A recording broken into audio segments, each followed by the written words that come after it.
Hello दोस्तों, एक बार फिर से आप लोग का बहुत बहुत स्वागत है हमारे ऑनलाइन प्लेटफॉर्म अविजन एसएससी बैंक एग्जाम्स पे। मैं हूं आप लोग के साथ उर्वशी सिंघी और आज का जो हमारा टॉपिक ऑफ डिस्कशन दोस्तों रहने वाला है वो रहने वाला है top 10 current affairs based on 22 of November and 23 of November 2020। आशा करते हैं कि आप लोग सब लोग घरों में बिल्कुल अच्छे होंगे, सुरक्षित होंगे। दोस्तों, सेशन को स्टार्ट करने से पहले मेरी आप लोगों से एक छोटी सी रिक्वेस्ट रहेगी कि जो भी हमारे चैनल पर नया जुड़ा है या फिर इन वीडियोस को पहली बार देख रहा है, make sure that you hit the subscribe button. Also don't forget to press the bell icon. Also share this video with your friends as well. सिर्फ इतना ही नहीं दोस्तों, मैं आप लोग को यहाँ पर एक और चीज बता दूं कि अविजन एसएससी बैंक एग्जाम्स पे जितने भी करंट अफेयर्स डेली डिस्कस किए जाते हैं वो आपके एग्जाम के पॉइंट ऑफ व्यू को मद्देनजर रखते हुए किए जाते हैं।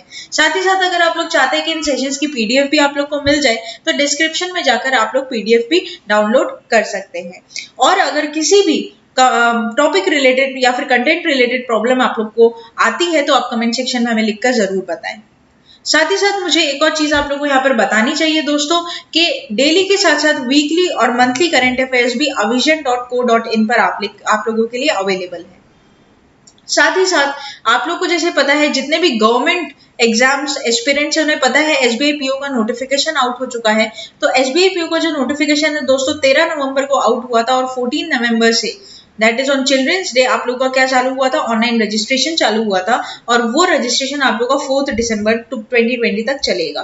तो आप लोग अगर चाहते हैं कि इसके ऊपर भी आप लोग को ब्रीफली सारी डिटेलिंग मिल जाए तो आप लोग चैनल पर एसबीआई पीओ का वीडियो सर्च कर भी देख सकते हैं। उसमें आपको सारी चीजें कि क्या एलिजिबिलिटी है, क्या क्वालिफिकेशंस है, क्या डेट्स है एग्जाम्स की और कैसे कैसे हमारे वहां पर सब्जेक्ट्स रहते हैं एग्जाम में, प्रीलिम्स में, मेंस में, ये सारी चीजें आप लोगों को वहां पर बता दी गई हैं। कितनी आपकी वैकेंसीज है तो 2000 प्लस वैकेंसीज के लिए ये नोटिफिकेशन निकला है। तो ये बात भी आप लोग वहां पर जाकर एकदम ब्रीफली देख सकते हो।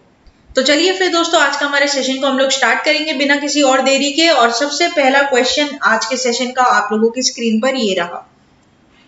Among the following who is the chairperson of NABARD?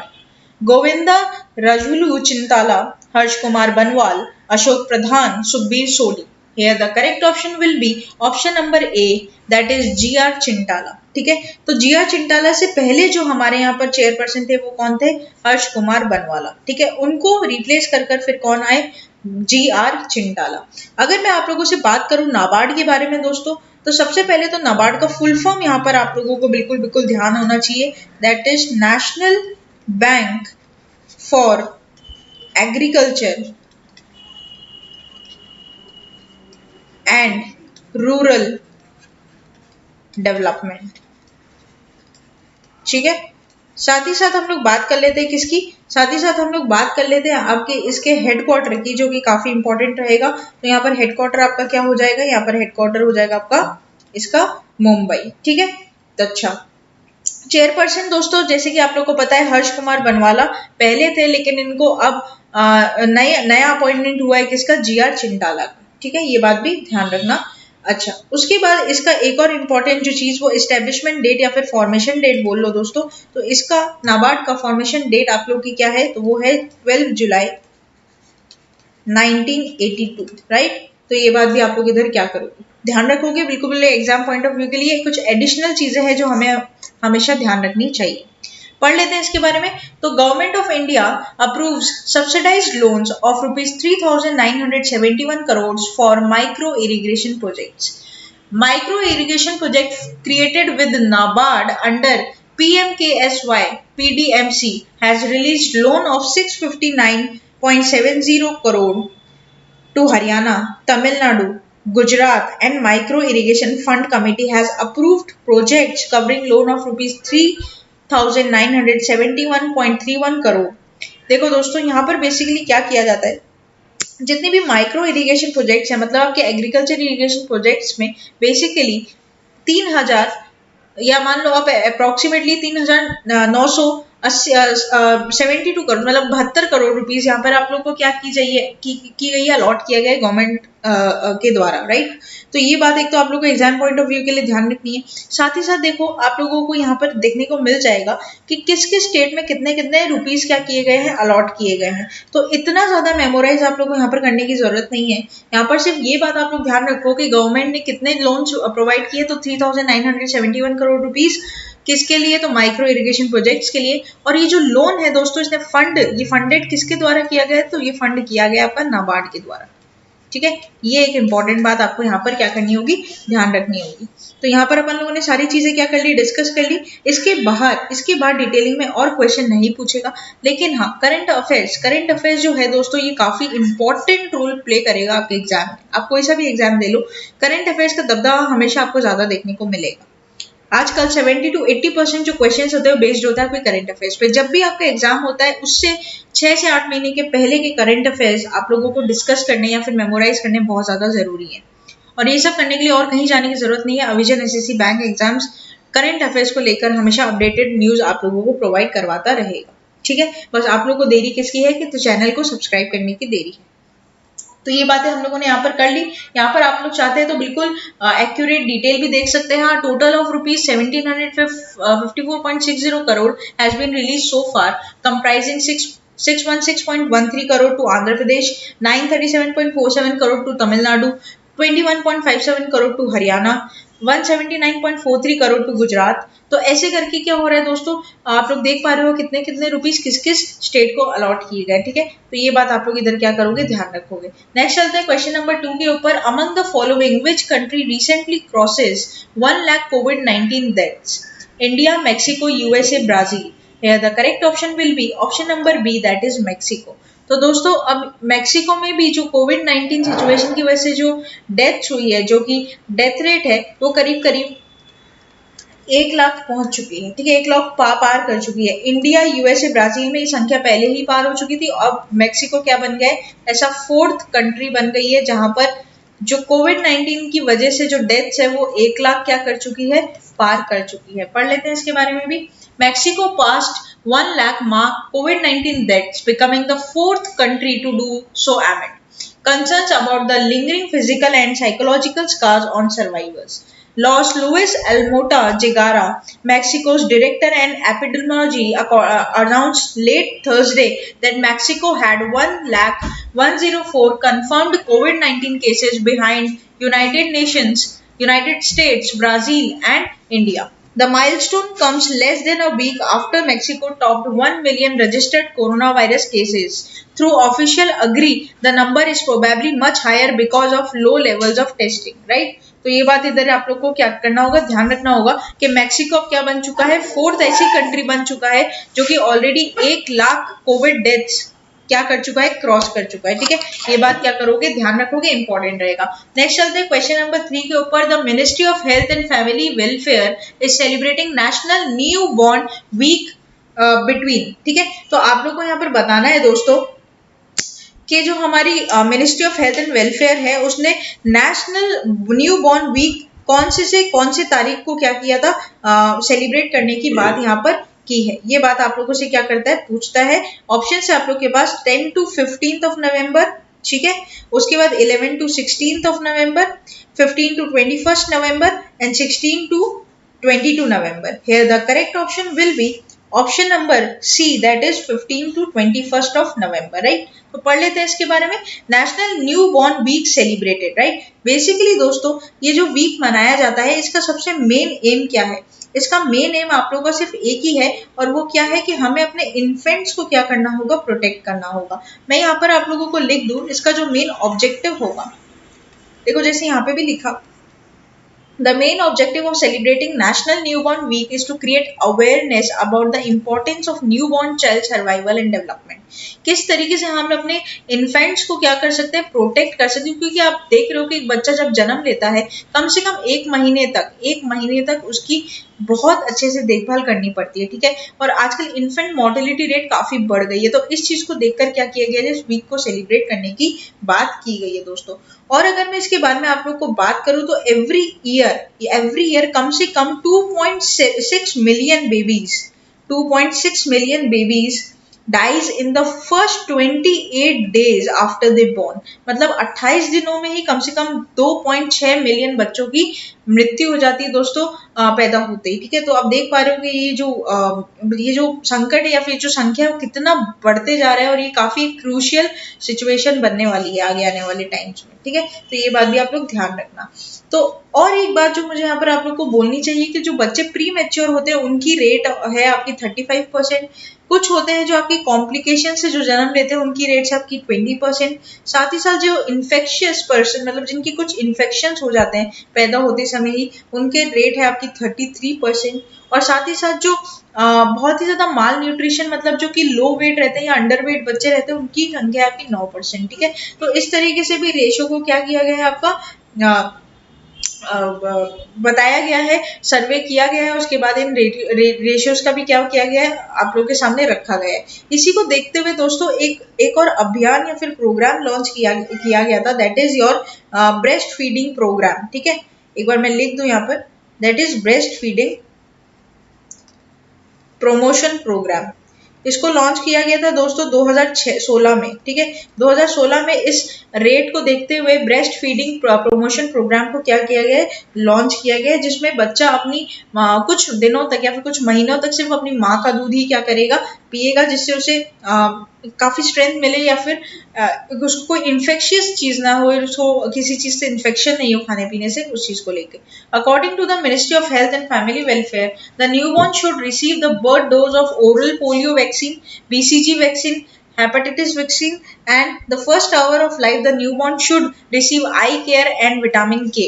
The other basic needs of newborn are mother's milk and the prevention of infections, right? तो हर चीज पैदा होते बच्चों को पोलियो का टीका, और आजकल कितने ऐसे टीके, और आने वाले टाइम में देखेंगे आप लोग कोरोना के भी टीके निकलेंगे। ठीक है, तो पोलियो भी एक तरीके की क्या थी, महामारी थी, और उसके बाद इसका क्या निकला गया, आपका टीका निकला गया। ठीक है, जो इंजेक्शन लगते हैं वो उस तरीके से देखेंगे हम लोग आने वाले कुछ सालों में कोरोना के भी टीके बच्चों को पैदा होते ही लगने लग जाएंगे। ठीक है, ताकि वो लोग कोरोना वायरस की डिजीज से भी क्या कर हो सके, सेफ हो सके, क्योंकि it's a community spread disease, तो किसी को भी हो सकता है, राइट। नेक्स्ट चलते हैं क्वेश्चन नंबर 4 के ऊपर। Who address the Asia health 2020 summit of confederation of Indian history? Ramnath Kovind, Narendra Modi, doctor Harshvardhan, D Piyush Goyal. Here the correct option will be option number D, that is Piyush Goyal. तो यहाँ पर दोस्तों पीयूष गोयल ने एड्रेस किया है इंडियन इंडस्ट्रीज को, कहां पर, एशिया हेल्थ 2020 समिट में। ठीक है, पढ़ लेते हैं इसके बारे में। Piyush Goyal addresses Asia health 2020 summit.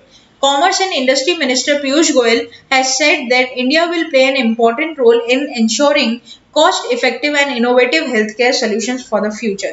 Mr. Goyal was addressing the Asia Health 2020 Summit of Confederation of India Industries yesterday. The minister stressed on the importance of ensuring vaccines for COVID-19 at an affordable price to all, including the less developed countries and poor. He said the common attempt to find a vaccine of COVID-19 has really brought everyone together. तो basically दोस्तों इस महामारी से लड़ने के लिए, कोविड-19 से लड़ने के लिए कई ऐसे देश जिनके बीच में डिस्प्यूट्स थे, उनके मेडिकल असिस्टेंस को देखते हुए वो लोग अब क्या कर रहे हैं, अपने आप को फ्रेंडली नेचर में क्या कर रहे हैं, वहां पर देखा जा रहा है कि वो लोग अब एक दूसरे के साथ फ्रेंडली बिहेव कर रहे हैं। क्यों? क्योंकि उन्हें पता है कि अगर हम लोग इन देशों के साथ काम नहीं करेंगे तो कभी भी कोविड-19 की वैक्सीन जो है नहीं आ पाएगी। ठीक है, तो ये बात है कि कोविड-19 ने लोगों को परेशान किया है, लेकिन इसी के साथ साथ कई देश आपस में क्या कर रहे हैं, अब सुलह भी कर रहे हैं, जिसकी वजह से डिस्प्यूट्स खत्म हो रहे हैं। ये बात भी हम लोग को देखनी होगी। साथ ही साथ पीयूष गोयल ये भी बोलते हैं कि जब वैक्सीन निकल जाए तो उसको हर एक इंसान को एक अफोर्डेबल प्राइस पर क्या हो सके, अवेलेबल हो सके। ये बात भी हम लोग यहाँ पर सुने हैं कि पीयूष गोयल ने बोली है। Mister Goyal said that our own homegrown vaccine is progressing at rapid speed, but at the same time, as Prime Minister Narendra Modi said, till we get a vaccine shot, we cannot be complacent about the pandemic। मतलब basically वही चीज जो हम लोग रोज सुनते आते हैं कि जब तक दवाई नहीं तब तक कोई ढिलाई नहीं। तो वही चीज है कि जब तक आपको वैक्सीन मिल नहीं जाती तो आप ये मत समझो कि कोविड खत्म हो चुका है। कोविड के जो केसेस है वो दोस्तों एक्टिवली बढ़ रहे हैं। आज की भी अगर मैं बात करूं तो आप लोग देख रहे हो दिल्ली, हरियाणा, राजस्थान की हालत बहुत ज्यादा खराब है।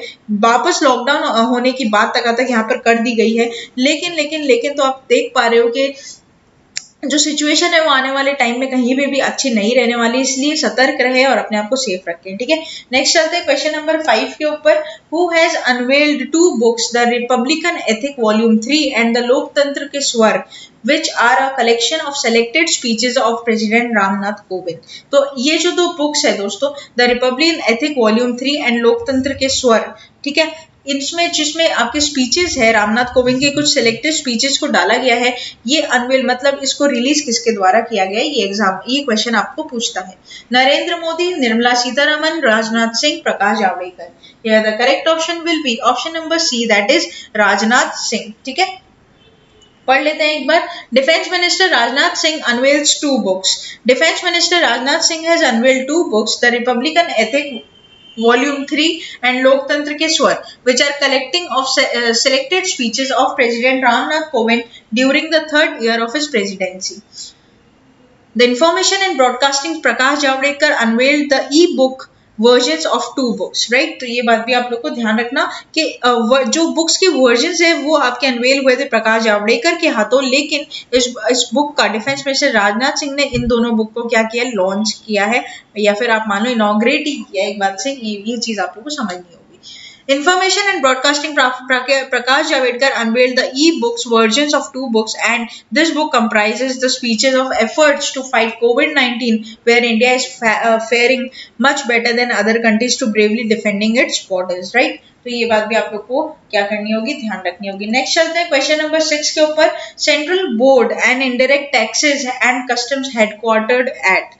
तो दोस्तों यहाँ पर CBIT का आप लोगों का जो हेडक्वार्टर है वो कहां पर है, पूछता है।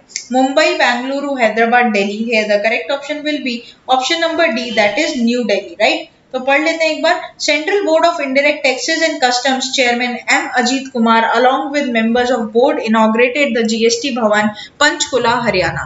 The state-of-the-art building will house the offices of Central GST at Panchkula. It has been built at a cost of rupees 31 crore, right? This is the first major infrastructure project of CBIC completed in these times of COVID-19, right? तो ये बात भी ध्यान रखनी है। तो आपको ये बात ध्यान रखनी है, अजीत जो है, जो मिस्टर अजीत कुमार हैं, उन्होंने बेसिकली GST भवन इनॉग्रेट किया आपका क्या, हरियाणा में, ठीक है। तो ये बात एक तो ध्यान रखोगे। साथ ही साथ इसमें जो रुपए लगे गए हैं वो आपके कितने हैं, तो that is 31 crore rupees approximately, right. और अगर इसके बारे में बात की जाए तो यहाँ पर दोस्तों ये जो बिल्डिंग है, इट्स 3 स्टोरी बिल्डिंग, और इसमें करीबन जो आपका 1.4 एकड़ जमीन लगी हुई है, और ये 7600 स्क्वायर मीटर्स कवर करती है एरिया का, ठीक है। सिंगल सीटिंग कैपेसिटी इसकी 200% की है एट अ टाइम। साथ ही साथ अगर मैं आपको एडिशनल इसकी बातें बताऊं तो CBIC जो है दोस्तों, इसको आपका फाउंड किया गया था कब, 1 जनवरी 1964 में, और इसका जो हेडक्वार्टर है आपका वो कहां पर होगा, तो हेडक्वार्टर इसका आप लोगों को पता ही, हम लोगों ने डिस्कस कर ही लिया, that is New Delhi, right. तो ये बात भी आप लोग क्या करोगे, ध्यान रखोगे। It is a fully air conditioner building, right. पूरी तरीके से क्या है, एयर कंडीशनर है पूरा, 3 स्टोरी बिल्डिंग पूरी की पूरी, राइट। नेक्स्ट चलते हैं क्वेश्चन नंबर 7 के ऊपर। World television day is observed dash every year. 21st November, 22nd November, 23rd November, 24th November. Here the correct option will be option number A, that is 21st of November. पढ़ लेते हैं। तो World Television Day is observed on 21st November every year. The day is observed to acknowledge the role of broadcast media. On this day, the journalists, writers, bloggers, and the other who are associated with the medium promote to the role of television in communication and globalization. तो basically दोस्तों यहाँ पर आप लोगों को, जो आप लोग को एग्जाम पॉइंट ऑफ व्यू से ये ध्यान रखना है कि वर्ल्ड टेलीविजन डे को हमेशा कब मनाया जाता है, तो 21st ऑफ नवंबर को मनाया जाता है। इसका जो मेन एम है वो ये क्या है कि ये ब्रॉडकास्ट मीडिया की अहमियत लोगों तक पहुंचाना चाहता है, ठीक है। आज अपने लोग को पता ही है कि घर बैठे हम लोग टीवी के माध्यम से पूरी दुनिया की न्यूज देख सकते हैं। आजकल तो मोबाइल फोन्स भी आते हैं, लेकिन पहले के जमाने में या फिर आज के जमाने में टीवी एक बहुत ही बड़ा रोल प्ले करता है दोस्तों। COVID-19, ठीक है, कोरोना की जब ये जो सेंट्रल लॉकडाउन चल रहा था, पूरे अगर टीवी नहीं होती तो आप लोग का टाइम पास ही नहीं होता, ठीक है। तो वही वाली चीज है कि TV is a very important way to communicate the knowledge और द न्यूज और द अपडेटिंग थिंग्स जो हमारे पूरी कंट्री में चलती है, ठीक है। नेक्स्ट चलते हैं क्वेश्चन नंबर 8 की तरफ। Who is the union minister of law and justice at present? Kapil Sibbal, DV Sadananda Gowda, Ravi Shankar Prasad, Kiran Singh. Here the correct option will be option number C, that is Ravi Shankar Prasad. पढ़ लेते हैं एक बार। Minister Ravi Shankar Prasad released a My Stamp on Chhat Puja today. The My Stamp is an innovative concept initiated by the Department of Post. Any common person or corporate organization can now book, order, and get a personalized photograph of an image of postage stamp. The My Stamp is one of the unique products being offered by India Post, which has gained its popularity in the customized gifting category. My Stamp on Chhat Puja is available in all the philatelic bureaus and major offices across the country. A special cover on the theme Chhat, a symbol of simplicity and cleanliness, was also released. Right? तो यहाँ पर माई stamp on Chhath पूजा किसने release किया है? तो ध्यान रखना आप लोगों के मिनिस्टर रविशंकर प्रसाद. राइट, ये बात ध्यान रखोगे. नेक्स्ट चलते हैं क्वेश्चन नंबर 9 की तरफ. World fisheries day is celebrated on dash every year through out the world. 18 November, 19 November, 20 November, 21st November. Here the correct option will be option number D, that is 21st of November. तो हर साल 21 नवंबर को आपका क्या बनाया जाता है? World fisheries day यहाँ पर सेलिब्रेट किया जाता है. पढ़ लेते हैं इसके बारे में भी. तो world fisheries day celebrated on 21st of November every year throughout the world by fishing communities. It highlights the importance of healthy oceans, ecosystems, and to ensure sustainable stock of fisheries in the world. 2020 is the 4th World Fisheries Day. ठीक है, तो मतलब इसको start कब किया गया था आपका? तो इसको स्टार्ट किया था आपका 2017 में. 18, 19 और 20 का जो है आपका वो क्या है? फोर्थ वर्ल्ड फिशरीज डे मनाया गया. ठीक है, तो ये बात आप लोग क्या करोगे? ध्यान यहाँ पर रखोगे. नेक्स्ट चलते हैं question number question number 10 and the very last question of this session. Where is Mastercard headquarter located at? तो मास्टरकार्ड का हेडक्वार्टर दोस्तों कहाँ पे लोकेटेड है? ये बात आप लोग को यहाँ पर क्या करता है? पूछता है. तो ऑप्शन है आप लोग के पास Paris, Singapore, China, New York. Here the correct option will be option number D, that is New York. दोस्तों मास्टर कार्ड के बारे में और एडिशनल जानने की हमें जरूरत है. तो मास्टर कार्ड का हेडक्वार्टर तो न्यूयॉर्क में है, यूनाइटेड स्टेट्स में. साथ ही साथ इसके प्रेसिडेंट का नाम आप लोगों को याद रखना होगा एक बार. तो यहाँ पर इसके प्रेसिडेंट का नाम हो जाएगा क्या? प्रेसिडेंट का नाम हो जाएगा माइकल मीबेच. ठीक है, माइकल मीबेच है. उसके साथ साथ इनके सीईओ का नाम आप लोग को जानना होगा. ठीक है, chief executive officer, that is Ajay Banga. ठीक है, लेकिन एक बात जो यहाँ पर बोली गई है दोस्तों कि जनवरी 2021 से इनके सीईओ कौन बन जाएंगे? तो इनके सीईओ बन जाएंगे माइकल. ठीक है, अजय बंगा है आज की डेट में तो, लेकिन जनवरी 2021 से, ठीक है, जनवरी 2021 से आप लोगों का कौन हो जाएगा? माइकल ही इसके क्या बन जाएंगे? सीईओ बन जाएंगे. ये बात आप लोग ध्यान रखना. ठीक है, अच्छा चलो इसके बारे में डिटेलिंग ले लेते हैं. तो Mastercard and United States Agency for International Development USAID has collaborated under women's global development and prosperity initiative to launch project Kiran. ठीक है, तो प्रोजेक्ट किरण यहाँ प्रोजेक्ट किराना. ठीक है, जितने भी किराना शॉप्स होते हैं ना, मोदी खाने की जो दुकानें होती है किराना, तो प्रोजेक्ट किराना यहाँ पर क्या किया गया है? लॉन्च किया गया है in India to help women entrepreneurs to grow and thrive. Build financial, देखो इसका ऑब्जेक्टिव्स क्या क्या है? सारे ऑब्जेक्टिव्स आपको 1 2 3 4 पॉइंट में मिल जाएंगे. Build financial and digital literacy skills, improve basic business management skills including inventory management, accounting, budgeting and management and customer loyalty, addressing cultural and other barriers to women becoming successful kirana entrepreneurs. It will work to increase the revenue streams and expand financial inclusion and digital payments adoption of kirana shops that are owned and operated by a woman. तो दोस्तों जितने भी महिला हैं, women है, basically women entrepreneurs को और ज्यादा बढ़ावा देने के लिए स्कीम को पहली बार तो लॉन्च किया हुआ है. जितनी भी किराना शॉप्स पे वुमेन एंटरप्रेन्योर एज एंटरप्रेन्योर काम करती है, उन्हें और ज्यादा डिजिटलाइज बनाने के लिए और सारे काम को, ठीक है, डिजिटलाइज करने के लिए ये प्रोग्राम को क्या किया गया? प्रोजेक्ट किराना को शुरू किया गया है. किसके द्वारा? मास्टरकार्ड और USAID, that is United States Agency for International development. Right, तो ये दोनों के कोलैबोरेशन में इस प्रोग्राम को क्या किया गया? आपका लॉन्च किया गया है. तो दोस्तों ये था हमारा पूरा क्या क्रक्स. मुझे हम आशा करते हैं कि आप लोग को यहाँ पर ये चीज समझ में आई होगी. अगर किसी को कोई प्रॉब्लम है तो कमेंट सेक्शन में लिखकर बता सकता है. और अगर आप लोग चाहते हैं कि हर एक टॉपिक के ऊपर, जैसे कि बात करेंगे अपॉइंटमेंट्स की, या फिर बात करेंगे ऑब्ituaries की, या फिर बात कर लेते हैं इंपॉर्टेंट डेज की, आपको इसका सेपरेटली अगर कोई वीडियो चाहिए मंथली बेसिस पे, तो आप हमें कमेंट सेक्शन में लिखकर बताएं। हम लोग पूरी चीज़ों को सेग्रीगेट कर कर एक अलग से वीडियो भी आप लोग को प्रोवाइड कर सकते हैं, ठीक है। अगर चाहिए है, अगर आप लोग को लगता है कि आपके एग्जाम के लिए इंपॉर्टेंट रहेगा, तो आप हमें कमेंट कर जरूर बताएं। तब तक के लिए बने रहिए हमारे साथ। Thank you so much and have a nice day.